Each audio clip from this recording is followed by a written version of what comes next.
পাঠ করে শোনাচ্ছি। আমি অন্তরের মেয়ে, চিনবে না আমাকে? তোমার শেষ গল্পের বইটি পড়েছি শরৎবাবু, বাসিফুলের মালা। তোমার নায়িকা এলোকেশীর মরণ দশা ধরেছিল 35 বছর বয়সে। 25 বছর বয়সের সঙ্গে ছিল তার রেশারেশি। দেখলেন তুমি মহাদশায় বটে, জিতিও দিলে না। নিজের কথা বলিও না, বয়স আমার অল্প। একজনের মন ছুঁয়েছিল আমার এই কাঁচা বয়সের মায়া।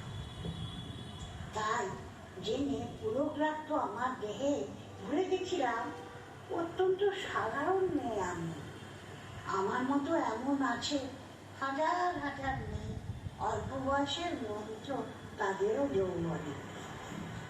তোমাকে দোহাই দিই, একটি সাধারণ মেয়ের গল্প লেখো তুমি। বড় দুঃখ তারও স্বভাবের গভীরে অসাধারণের কিছু তলিয়ে থাকে। কোথাও কেমন করে প্রমাণ করবে সে? এমন কজন মেলে যারা তা ধরতে পারে? এমন কজন মেলে যারা তা ধরতে পারে?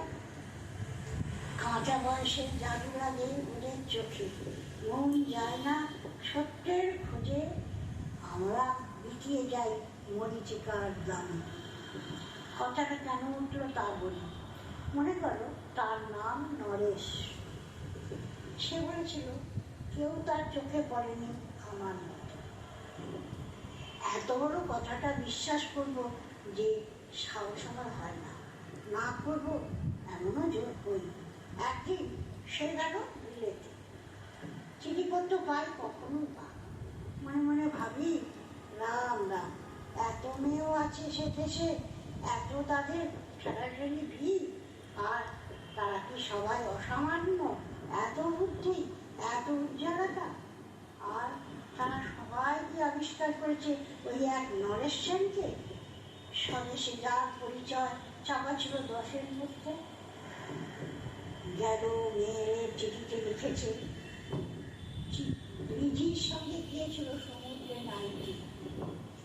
বাঙালি কবি কবিতা কলায় দিয়েছে দূরে, সেই এখানে উদ্বসে উঠেছে সমুদ্র থেকে। তারপরে বাড়ি করে বসলো পাশাপাশি, সামনে দুলছে নীল সমুদ্রের ঢেউ, আকাশে ছড়ানো নির্মল সূর্যালো। রিচিতাকে খুব আস্তে আস্তে বললেন, এই সেদিন তুমি এসেছ, দুদিন পরে তো চলে গেল। চিনুকে দুটি খোলা, মাঝখানটুকু ভরা থাক, একটি নীলের অষ্টবিন্দু দিয়ে দুর্লভ মূল্যহীন। কথা বলবার কি অসামান্য ভঙ্গি। সেই সঙ্গে নরেশ লিখেছে, কথাগুলো যদি বানানো হয় 10, কিন্তু চমৎকার। হিরে বসানো সোনার ফুল কি সত্য, তবু কি সত্য নয়? বুঝতেই পারছেন, একটা তুলনার সঙ্গে তো চিঠিতে অদৃশ্য কাটার মতো আমার মুখের কাছে বিধিয়ে দিয়ে জানা আমি অত্যন্ত সাধারণ মেয়ে। মূল্যবানকে পুরো মূল্য চুকিয়েই দিই, এমন ধন্য নয়, নেই আমার হাতে, এমন ধন নেই আমার হাতে। ওহো, না হয় তাই করবো, না হয় ঋণই রইলেন চিরে চিরে। পায়ে পড়ি তোমার, একটা গল্প লেখো তুমি শরৎবাবু, নিতান্ত সাধারণ মেয়ের গল্প। যে দুর্ভাগ্যকে দূরের থেকে পাল্লা দিতে হয়, অন্তত 5-7 জন অসামান্যর সঙ্গে, অর্থাৎ সপ্তরথিনীর মাল। বুঝে নিয়েছি আমার কপাল ভেঙেছে, হার হয়েছে আমার। কিন্তু তুমি যার কথা লিখবে তাকে জিতিয়ে দিও আমার হয়ে। পড়তে পড়তে রূপ যেন ওঠে ফুলে, চন্দন করুক তোমার কলমের মুঠে। তাকে নাম দিও মালতী, ওই নামটা আমার। ধরা পড়া ভয় নেই, এমন অনেক মালতী আছে বাংলাদেশে, তারা সবাই সামান্য মেয়ে। তারা ফরাসি জার্মানি জানে না, কাঁদতে জানে খালি। কি করে জিতিয়ে দেবে, কি করে জিতিয়ে দেবে? উচ্চ তোমার মন, তোমার লেখনী মহিষ। তুমি হয়তো ওকে নিয়ে যাবে ত্যাগের পথে, দুঃখের চরণে, শকুন্তলার মতো। দয়া করো আমাকে, নেমে এসো আমার সমতলে।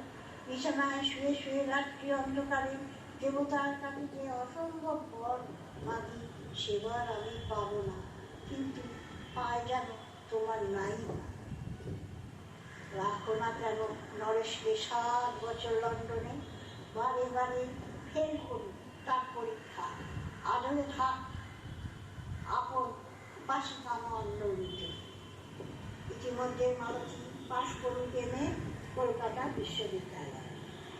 গণিতেও প্রথম তোমার কলমের 1 বছর, কিন্তু এইখানে যদি থামো তোমার সাহিত্য সম্রাট নামে পড়বে কলঙ্ক। আমার দশা যাই হোক, খাটো করো না তোমার কল্পনা, তুমি তো কৃপণ্য বিধাতার মতো। মেয়েটাকে দাও পাঠিয়ে ইউরোপে, সেখানে যারা জ্ঞানী, যারা বিদ্বান, যারা বীর, যারা কবি, যারা শিল্পী, যারা রাজা দল বেঁধে আসে ওর চারিদিকে। জ্যোতির্বিজ্ঞের মতো আবিষ্কার করবো ওকে, শুধু বিদুষী বলে নয়, নারী বলে। ওর মধ্যে যে বিশ্ববিজয়ী জাদু আছে, ধরা করুক তার রহস্য নূরের দেশে নয়, যে দেশে আছে সমাজদার, আছে জরুরি, আছে ইংরেজ, জার্মান, ফরাসি। মালতীর সম্মানের জন্য সভা ডাকা হোক না, বড় বড় নাম জানার সভা।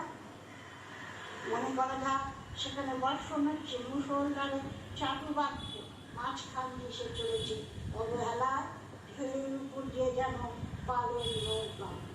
ওর চোখ দেখে ওরা পড়ছে কানাকানি, সবাই বলছে ভারতবর্ষের সজল নেই আর উজ্জ্বল রৌদ্র মিলেছে ওর মোহিনী দৃষ্টিতে।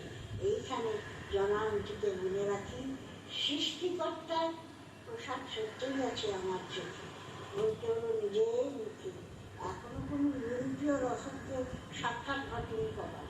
নরেশ এসে দাঁড়াক সেই করে, আর তার সেই অসামান্য মেয়ের দল। আর তারপরে